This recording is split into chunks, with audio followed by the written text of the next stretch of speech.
Hello again, everyone, and welcome to The Crusher. I am very happy to welcome a very special guest today, Mr. Steve Fazio. Interesting guy, man who's worn many hats. He's been a police officer, he's been a businessman, and he's done it in the city of Los Angeles for many years. And I thought Steve would be a great guy to bring on the show to talk about the state of California and the state of California. So, why don't we talk today about policing California and doing business in California, and then we're going to branch off into some larger topics about California and life in America here in general. Steve, thank you for joining me on the show today. My pleasure to see you again, Josh. Happy to chat with you as always. Thanks very much. So, Steve, tell us a little bit about yourself. I mentioned you have been a police officer for many years, and you also run a business here in the city of Los Angeles. Well, thanks, sure, Josh. Basically, I was the guy that wanted to be a cop growing up, whose dad wanted him to be his succession plan. My dad was very clever. He won the argument, or won what was going on between us, and I ended up going into business with my dad, which was great. My dad and I were pals, rest his soul, and we got along great. And I learned a lot from him. He was my hero. And I did go into the business, which was the retail cleaning and laundry dry cleaning business, and grew the business. And it's put food on the table and paid the mortgage and allowed my kids to go to college and all the other good stuff. But it's been very, very tough, like a ground war here in California. I sort of envy a little bit, not that I'm an envious guy, but I envy my buddies who are in areas in the United States where they can actually, buy property and actually grow their businesses versus here in California. Those things are, quite untenable between the regulatory environment and just overall doing business in California with taxes and regulation and all the things that we know about from, the out of control lack of tort reform, and I could go on with that forever. Well, Yes, well, please go ahead. let me stop you right there. We'll get to your policing in a bit, but I'm going to correct you on one thing. One of the reasons you're on the show is because I don't think people are aware. I think Okay. that people in California have a sense, but I don't think people nationally really do quite understand the kinds of things that have unfolded for you as a businessman. And so go ahead and take the time to reflect on where we are now in terms of running a business in California, but also, maybe, how things have changed. Let's hear it. I was all for. I'll go back to this. I was all for term limits. I thought it was a very good idea as opposed to having folks holding political office that were there forever. However, what I have seen since then is that basically you have a relationship with your political held, elected office holder, whether it's your council member, your supervisor, your assembly member, your state senate office holder, your congressional member. And once you develop those relationships, which are hard to formulate, you basically want to have a connection to that office. And what's happened is, whereas at one time some of those office holders actually were part of the world that wasn't the political, office they held, subsequent to that, basically all we have now are people that were one-time staffers that are now holding political office who have actually never been in the business community or held any job outside of political office. And so they have a very narrow view as to what makes an economy work. And they kind of are inculcated into a groupthink, and they really don't understand the plight of somebody in business. And they have more of a socialistic view for the most part in California as to how it is that they need to govern. And so, whereas again, at one time I was all in for people that should only hold office for a little bit of time. Now it's perpetually they're running for office, and for every person that actually owns a business, there's got to be, I don't know how many. There's a statistic out there somewhere, I'm sure. But for any CEO or president, there's probably, again, name a number. I don't know what it is, but 100 people that don't own the business. And so the people that hold office basically cater to the electorate, that basically votes for them. And they don't really have much in the way of sympathy for people that are trying to actually create jobs and grow business in California. And it's evidenced by the fact that every time they need money, they come to the business community to do fundraisers, and they look to us to give them money. However, when I ask them, which is my little litmus test, and it's just a joke inside of my own head, what have you done that is not against business? Give me just one thing, not three things. I'm easy. Just give me one thing, whether you're a congressional member or a supervisor or in any level of political office. Just give me one thing that you've done that's pro-business, just one, and never can anyone come up with any. They just hit businesses with increased costs every which way. We have, retroactive liability. We have all kinds of things that are just, cost small companies tens of thousands of dollars. We have to hire people. We have to hire lawyers. Just to do a lease agreement now, you need to spend at least, $5,000 to $10,000 having your lawyer look it over. I mean, just to buy a car. Does anyone actually ever read what they're signing when they buy a car or lease a car? I mean, it's become impossible because of the regulatory environment. So tell me, let's zero in. Give me some specifics about California Sure. that are becoming untenable. Well, to hire an employee, so I run a chain of small dry cleaning, locations, right? So when you add up the minimum wage and the workers' comp and the insurance that you have to have in place and all the things contained within the regulatory environment, just to hire an entry-level person, I think the last time I calculated it was about $50,000 just to hire somebody.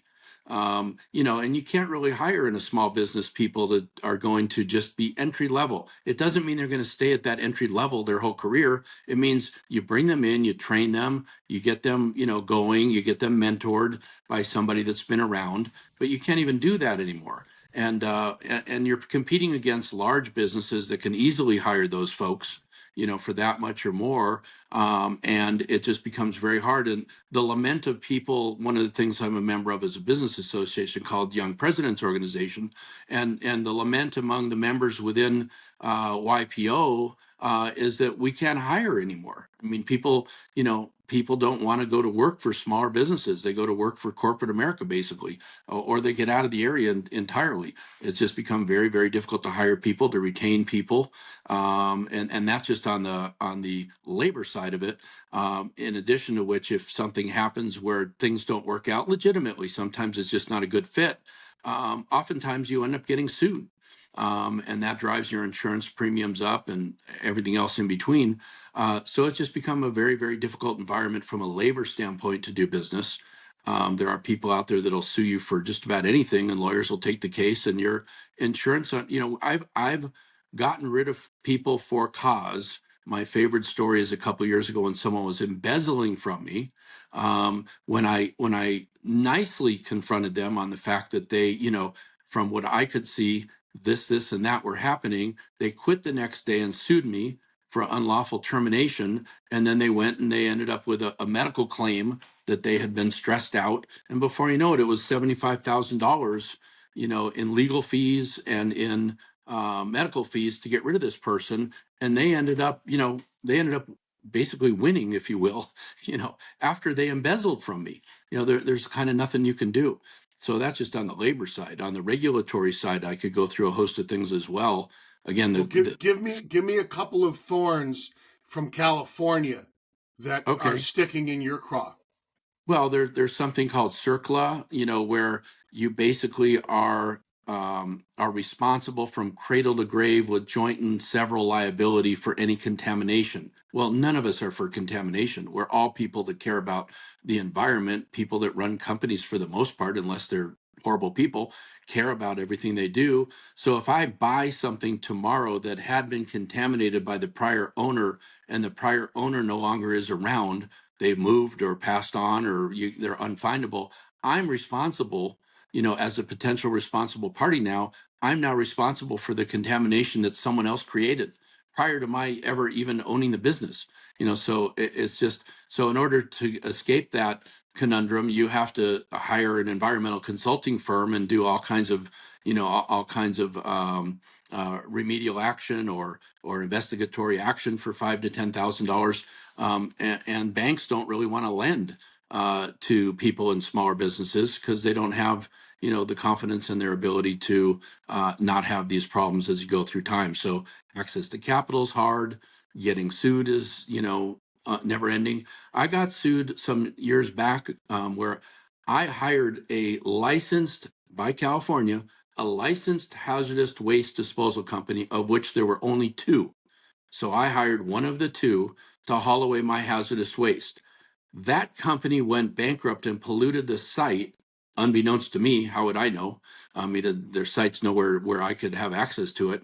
And I ended up having to fund, I think it was $350,000 to the state of California for the fact that the company I hired that the state licensed polluted their site.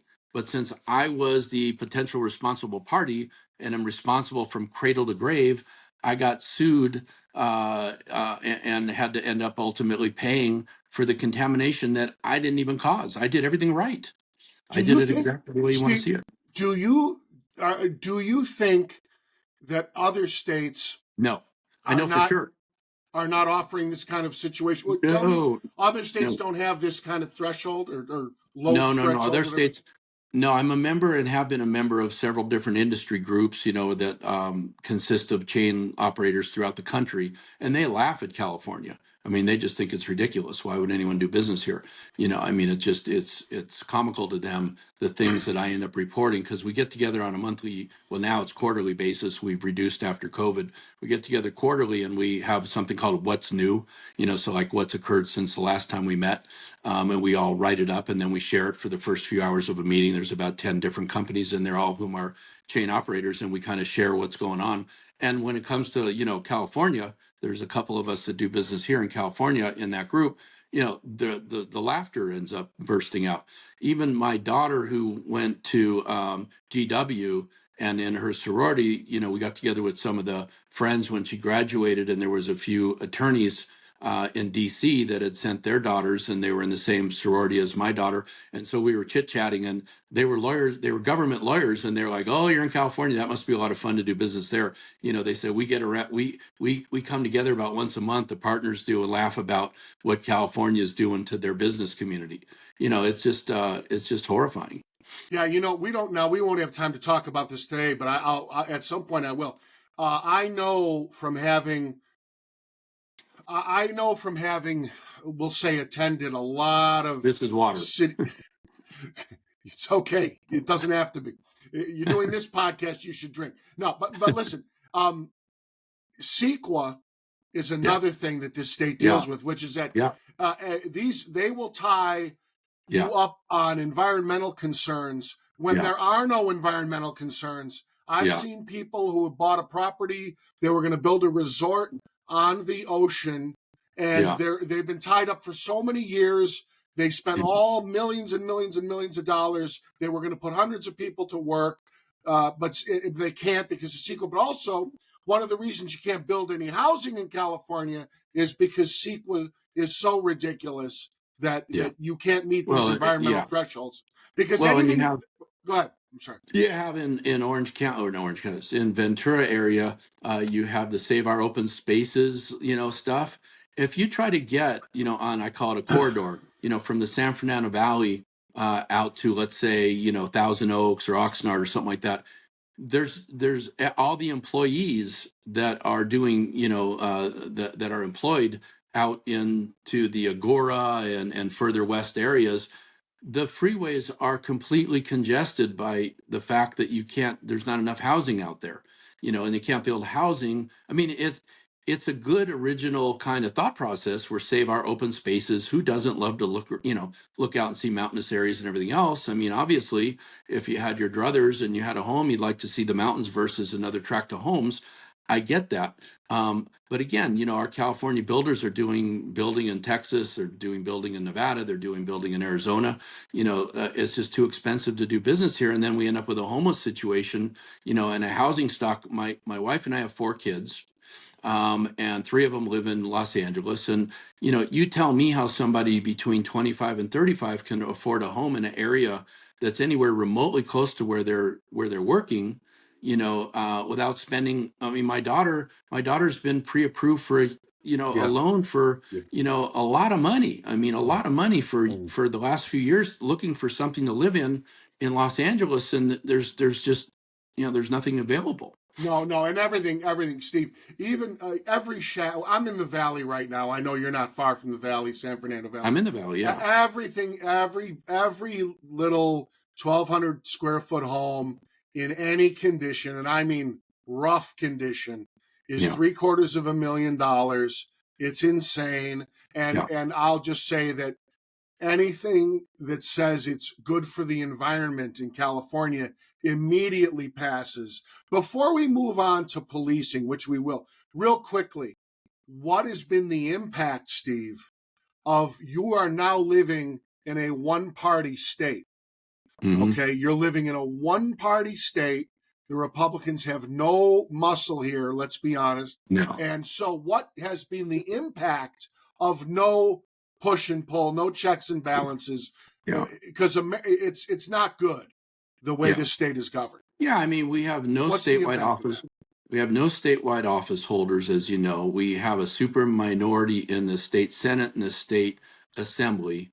And the party basically is always being pulled further, not towards the center, but more towards the left. And anybody that's a mod dem, and I'm friendly with, lots of mod dems, they basically are, their lament is they keep getting pulled further and further towards the left, even if that's not where their governing philosophy is. So I don't know where the end is to that, but you see who it is that's being elected. I'm not opposed to a moderate Democrat. I support, mostly moderate Democrats in California because there's, no Republicans basically to support. So I support lots and give money to lots of moderate Democrats. And you want to hope there's a tipping point somewhere down the road. And maybe we're there and maybe we're not. I'm not really certain. We'll see as these different elections occur. But, I'm all in for a mod dem, But but there's not many not many but from which to choose. but has it made your situation worse over the years as it goes further and further toward a one party state? Yeah, again, it's the one party, but it's also the direction of the party. The trend of the party. The trend of the party is more and more pro pro suspect on the police side, and pro labor. Which again, you can't live without labor. So I don't want to like make it sound like I'm against labor. I'm in no way, shape, or form against labor. On the same behalf, though, you have to be able to run a business and grow a business. And sometimes labor doesn't make sense. You can't Well, continue to just, increase wages because it crowds out the middle class is the problem. Your hamburger suddenly, at $25, a hamburger, to clean a yeah, suit is going to be $50. You go out with your family and it's 75 to $100 to a nice restaurant per person. I mean, you can't just keep catering to labor because it crushes the middle class. That's who gets hurt. The wealthy people are going to go out and do whatever they want and buy whatever they want. yeah. It's the middle class that's going to get crowded out, elbowed out by this continued wage inflation. You see it now everywhere. So, Steve, let's move on now to policing. You've been if I'm not mistaken, you're a reserve officer, or Yeah, have you been? It doesn't matter to me whether you're full time or reserve. You're a police officer. You're on the street. You've been on yeah, the street for many years. yeah. So, why don't you tell me about how has the public's attitude toward policing changed in your time? And how has your ability to enforce the law changed over time? Well, we see the effects of how it's changed, and it hasn't been for the positive. And, the apathy is slowly setting in to not all, but many of the members within the law enforcement community. Whereas at one time they pretty aggressively wanted to make sure that the neighborhoods within which we all live, are as safe as possible. Now, they put themselves at risk when they get involved with something. And so that ultimately ends up where the response times kind of diminish a little bit. If you and I are partners in a black and white and something's happening, we kind of look at each other like, what's the level of involvement? Now, most people still want to do their job. I mean, they're really actually an extraordinary breed of human beings that want to do that job. But unfortunately, we're seeing the results in the recruitment and retention arenas, where, like, for example, LAPD is down below 9,000 officers, whereas at one time, just a few years ago, they were at 10,000. Where that hit gets taken, it gets taken at the field service level. And then the chief and the administration has to then jockey around the people that are doing the work that needs to be done on the detective side, on the admin side, because they got to push people out into the field. And that means that there's nobody then that's doing the packaging for prosecution. And then even when you get to that step, the prosecution side is obviously an issue in this city, this county, and this state, because we basically feel as though on some level, philosophically, there's too many people in prison and in jail. So if you're the cop on the street, do you really want to spend the next 4 hours arresting someone only for them to end up ultimately being released? No, but let You me don't let want to me do that. interrupt. Let me interrupt you. We Mm-hmm. have in Los Angeles, we have George Gascon as our district attorney. Mm-hmm. They tried to recall him. It failed. Twice. Yeah. The state, the population of this state has doubled in my lifetime, probably more than doubled in my lifetime. We have an open border and we have for years. The number of illegals coming into this country, it's a discussion for another time, but it's astronomical. In New York, they're shocked they have 100,000. We've had millions for years. So let me ask you, how do you not build jails? Your population doubled. You have more. I mean, it just the number of people who've come in here, and then you have illegals coming in by the millions, but they don't want more jails because it doesn't make them feel good. This is my Mm-hmm. opinion. Yeah. Reflect on my opinion. Yeah, it's extraordinarily frustrating. I mean, I handled a burglary car on the detective side before I went to my current assignment, which is downtown, not in a geographic area any longer. And people would their homes would get broken into, and we would go and do the follow-up investigation. And on the detective side, you had the patrol side that would go out and do the report, and then the detective side goes out and they do further investigation to see if there's any cameras in the area. And you interact with the homeowner who had their home broken into, and they're miffed. And you ask them, like, they don't ever draw a linkage between who they're voting for and what's going on with public policy. And so I would always ask them without suggesting who they should vote for, or in any way interject politics into the discussion. It was just merely interesting to me when I would ask, do you know who your congressional member is? No. Do you know who your state senator is? No.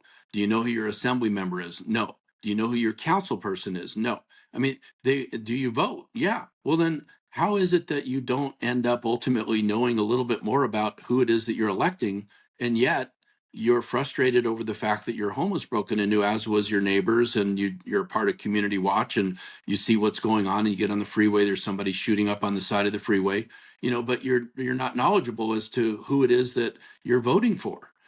So that I'm still kind of just scratching my head in disbelief as to the apathy of the voters insofar as knowledge in terms of who they're voting for. And again, it's not really a partisan issue, because there's every different stripe. There's horrible Republicans and there's great Republicans, and there's horrible Democrats and great Democrats. Just at least know what it is that the voting record is for the person that you're voting for. And people don't even know the name. They don't even know that they should be voting for half these people. And I think until people wake up and really come to understand who they're voting for, it'll matter less, really, frankly, as to what the political party is, if they just get awakened to the fact that this person stands for this, and will go ahead and vote in Well, that manner. I let me suggest this, Steve. I have a very strong opinion about the Democratic Party being hollowed out and taken over by the hard left. Mm-hmm. And I see this nationally, but I really see it here. Okay. And I think there's people, I could name council people who I know hate, I want to use the word hate, Mm-hmm. the police. Yep. They walk in. I know there's a councilwoman not far from here, goes into the precinct with defund the police T-shirt on. Yeah. She's LA Council, Steve, Yeah. and I I'm know. There's very three of them. concerned. I'm Yeah. very concerned about people not understanding that these are wolves in sheep's clothing, and that the hard left is running the show. Yeah. And you know, my sense is that any moderate Democrat, it seems to me, this is anecdotal, but in my dealings in life, I'm finding that JFK Democrats or mainstream Democrats in LA, you're a right wing kook. Oh That's yeah, just for how sure. you're viewed. Or I, bring it even further. If you're like a Bill Clinton Democrat, they yeah, now you're a say right he wing kook. was yeah, you're a right winger. You know, I think now we actually have a coalition government. I don't really think of us what we have as a two-party government any longer. If you really look and slice and dice what's going on in the parties, you really have coalitions. You have this social Democrats, which are socialists basically, but they have to line up in the Democrat Party because there's a machine there, you know, and you have to be a part of the machine in order to get elected. You know, you need the phone banks and the people that are going to walk the precincts, et cetera, et cetera, et cetera. So you really have, in the way in which we have in other governments, you really have coalitions within each of the two parties, and it's a matter of who's up and who's down within the coalitions. Maybe there's a little bit of a tipping point right now. Hopefully, I'm being optimistic here. Maybe there's a little bit of a tipping point with regard to the coalition government idea, if you buy into that, kind of coming up to the right a little bit, where people are getting dissatisfied with what they're seeing by the left, you know, side of the Democrat Progressive Party. You have Democrat former and current members of every different level of elected office that are more frustrated than you and I are with the left wing of their party. I mean, that are actually out lobbying for somebody that's more moderate in their party. So, I mean, it truly is like a coalition. We look at it as monolithically, as though the Democratic Party is something by way of a governing philosophy. They're not. You know, there's different coalitions within that party, and there's different coalitions in the Republican Party. There's a Tuesday morning group. There's there's every different stripe within the Republican Party as well. Some are way too far right for me. I'm not really that far right. I mean, I would have been a Democrat, you know, Yeah, but in most Steve, of my life. Yeah. Steve. Now we're Yeah. going to talk about you running for office a few years Uh, back. sure. You ran for a state Senate seat, right? I did. Okay, so let's say you're a center Republican. Okay, Right. you're a centrist Republican. Let's call you that. Steve, how does they're so hysterical in Yeah. California that you might be you might not be a Democrat. Give me your experience running for the state Senate seat that I believe is now held by Henry Stern, Yeah. the actor Daniel Stern's son. If I'm You're this correct. is when I met you, you told this story Uh-huh. at a little luncheon we were at. So tell me a Uh-huh. little bit about your experience running as, God forbid, a moderate, God forbid, a Yeah. moderate Republican who's been Yeah. known to, God forbid, support moderate Democrats. Yeah. Yeah. No, I mean, it was first of all, I actually enjoyed the experience. I made some amazing friends and had some great relationships.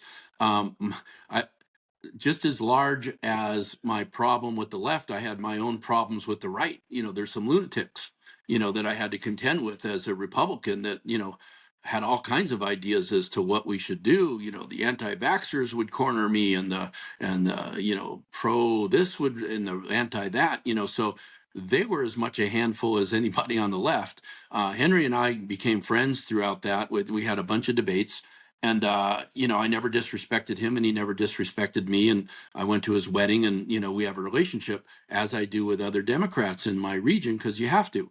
And you know, I basically have more in common than I don't with a lot of them. But on the same behalf, you know, it is kind of interesting running as a Republican in a coastal area.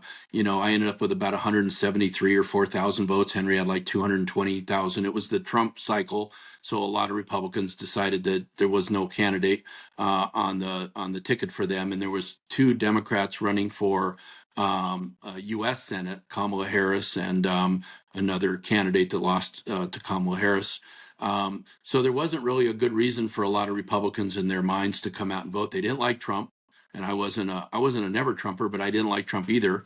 All my folks at the evening would come and they'd put a big, life-size Trump busts in the front of the 3 campaign offices that I had. It wasn't my thing. It wasn't my cup of tea. And so I had to contend with some of that. So it was interesting. Again, it was a great learning experience.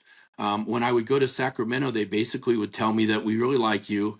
You're a business guy. You're a dad. You own a home. You've worn a uniform. You're the kind of person we like to see up here. So we're going to do you a favor. We're going to stay out of the race.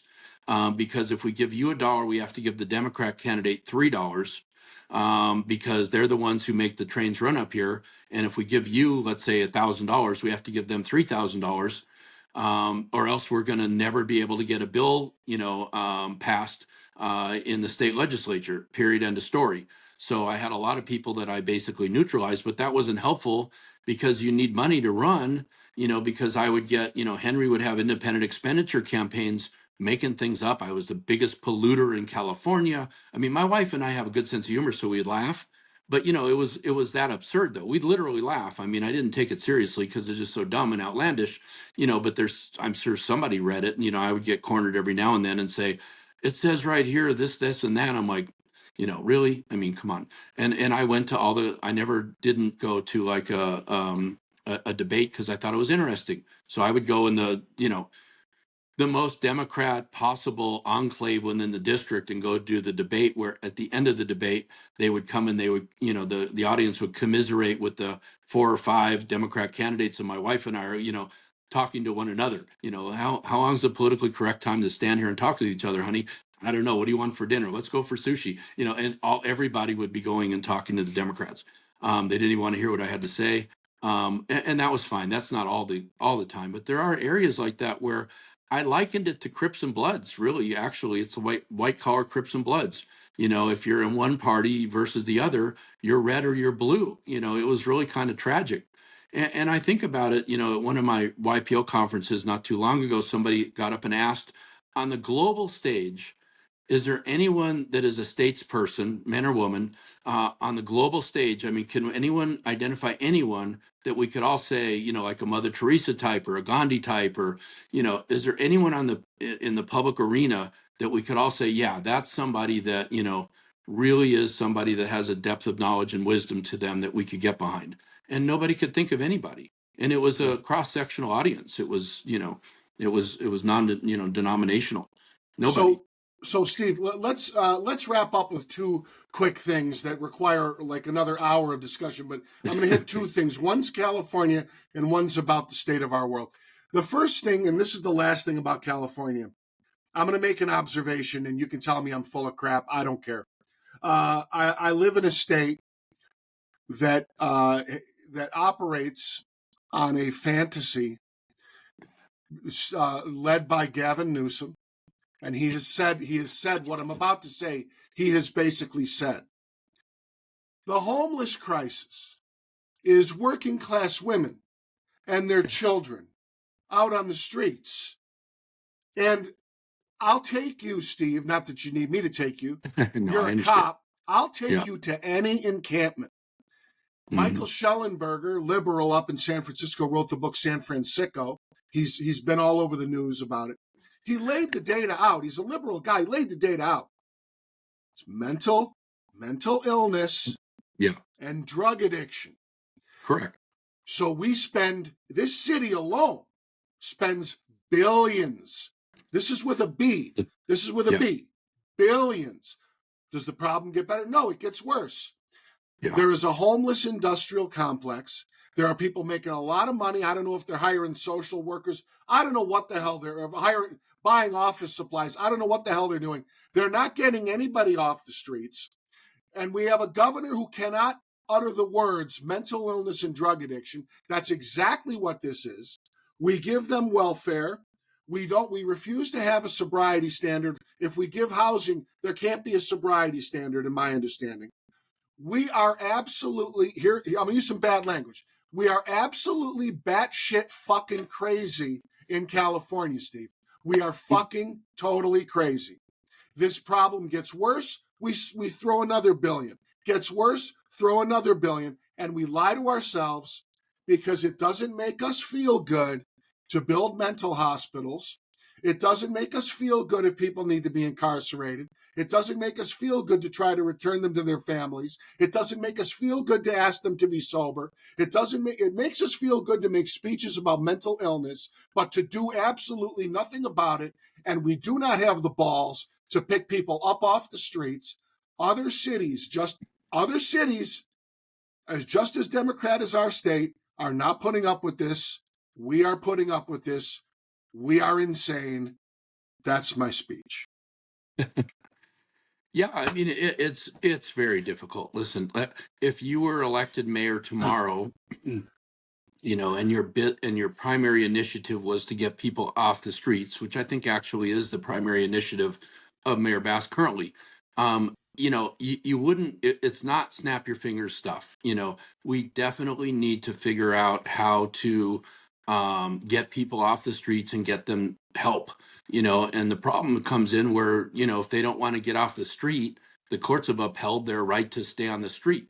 The public interest seems to come last in that discussion with regard to not having them on the street. So somehow we have to get them into some sort of rehabilitation or off the street, and the courts have been in the way on that. So Stop. Which courts have decided this? This is the state Supreme Court?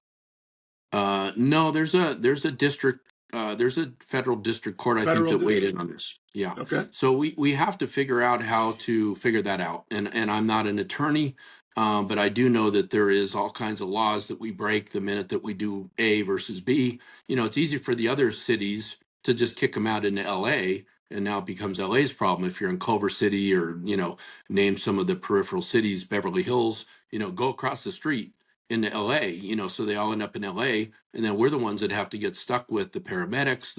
I would say about 80% of the calls for service on both fire and paramedic, over 80% of the calls on paramedic, and when you talk about the billions, you look at the budget for the fire department when much of what they're doing is dealing with homeless related incidents, and you deal with law enforcement, and much of what they're doing also relates to incidents with homeless on the streets. So we don't even know what the ultimate cost is. I don't know if anybody's actually got a calculation that comes close, but whatever it is, it's more than what you think it is, because we're just wasting and wearing people out to deal with this.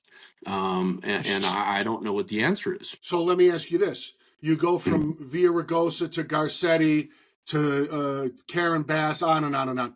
Steve, if it's not a snap your fingers thing, we have to face that the people who are running this show, they do not have the courage to make any changes. Because I'll give you an example. There's a homeless guy on my street about a year and a half ago. I told him, leave. I said, get out of here. Because I know as soon as he's there after a day or two, there's going to be 10 more. I said, you got to leave. The guy smashed the windshield of my car in retaliation. I said, you know what? That's the price of an education. I'll pay for that. He's gone. He's never come back. We've never had another homeless person. It may not be a snap your fingers thing, Steve, but someone on the city council, some people in our apparatus here have got to be able to say, no, you can't sleep in your car anymore. We're not doing RVs anymore. We're not doing tents anymore. There's got to be mechanisms for this. You know what I'm saying? Of course. Yeah, it's frustrating at levels within law enforcement. It's frustrating within levels of of the fire service, and it's frustrating within the more sane halls, of city council, the more sane ones. And there are some sane people there, and it's frustrating for the mayor's office. They'd like to make it go away as well. I don't know what the throttles and the levers are that are possibly being able to be pulled, but I know that there are some, and I know that Mayor Bass is currently, this is her focus. I don't know, so I don't want to be unfair to somebody that's been in office for 6, 7, 8 months. I don't know what she currently is doing, because things do take time. Unfortunately, even the best idea takes time within a bureaucratic environment to get some inertia. But hopefully there's some mechanisms that are being put in place that will accommodate. I know that there's housing issues that they're trying to rectify. I know I saw last week where they're paying people that own hotels to take them on a 1 year contractual basis instead of a monthly basis. So I do know that there are some things that are in play. It'd be good to know more of the insight as to what is going on there, but nobody wants the current reality to be the permanent reality. I don't think at any level of government. I don't think anybody's satisfied.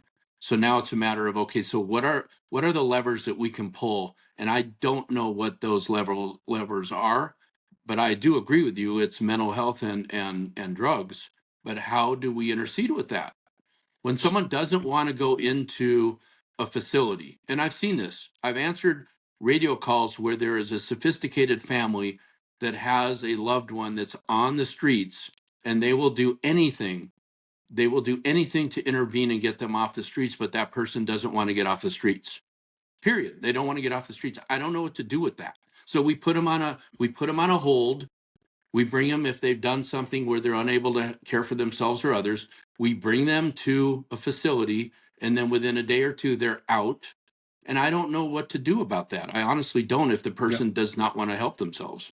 All right, Steve, let's finish with this. And this is this is a long discussion, but I'm gonna make it real quick, and I'm just gonna let you talk. I know you and I both have a particular interest in what's going on with the world, the can of worms of anti-Semitism that is in our face. Yeah. I'll just say this: at MIT, they had to testify in front of Congress. I watched that hearing. Yeah, Yes. they all stood on free speech. Steve, it wouldn't be free speech if blacks or Hispanics were being chased into a room. Or And, LGBTQ. Yeah, that's right. It wouldn't be free speech if it was any other minority. So I hope that there are civil rights cases coming. But here's the thing: at MIT, for example, the president or whatever this person calls him or herself said, "Oh, there's places where Jews, it's not safe to go. Don't go there." If you said that to any black people, LGBT, Latino, any minority, you would have a major civil rights case on your hand. And I hope that there's a civil rights case coming. Give me your reflection on the outburst of rabid anti-Semitism. It's not just anti-Zionism, anti-Semitism that we see on our streets now. Yeah, it's beyond disturbing. It is just beyond disturbing. Those of us that grew up in homes that had loved ones that endured that, listen to them say it could happen again, and we would poo-poo it and say, no, that could never happen again. That was a time in life where that's no longer, going to be anything that we'll ever see again. And yet here we are, observing what's going on, and it is horrifying. I can't think of a word other than horrifying. And for those in charge of our institutions, not to treat it with the equal level of attention as you suggest, as they would with the horrifying, I'll use the word again, elements of society that would do the same things against people of color or people that have a difference in their belief system or gender system or ethnicity. I mean, how it is that 16 million Jews, are somehow the oppressors is unconscionable. How can that be? You've got 2 billion Muslims. I mean, how is it that this group of 16 million are suddenly the oppressors? It's unfathomable to me. I don't understand it. I can't get my mind around it intellectually. It's emotionally disturbing and horrifying. And I think that we are, though, when you see these hearings in Congress, and you see these people being brought, to the table to have an interaction as it relates to what's going on. I think I want to believe that we're at the worst bottom part of this, and that at this point things are going to improve because there's been highlighted enough where it's impossible for anyone to hide their head, like an ostrich without leaving a large target, for themselves. And you see people withdrawing from these universities with regard to their financing them now. I mean, I think it's getting serious finally. It's taken way too long. Yeah, But nevertheless, it's been 5-6 weeks since October 7th. So, in the grand scheme, 5-6-7 weeks is not that long. It just seems like it should have been immediate, but it's not, sadly enough. Yeah. Again, had it been one of the other communities that we've rattled off, it would have been pretty immediate. Instead, because it's the Jewish population, it's taking 2 months for people to come around and see things for what it is. Hopefully, we've hit the bottom of this, and that Yep. we're going to see some change in the positive direction, because this is just it's very pathetic that these quote so-called leaders of these institutions can't just be more forthright in their castigating these people. I mean, this just I don't know how this could be, and yet here we are talking about it. It's crazy. Agreed 100%. Amen to that. Steve Fazio, police officer, businessman, great citizen. And thank you so much for joining me on The Crusher today. I really appreciate being so generous with your time and sharing your Anytime. insights. Thank you so much, Steve. Take care. Okay, keep the faith. All Bye-bye. right. Very good.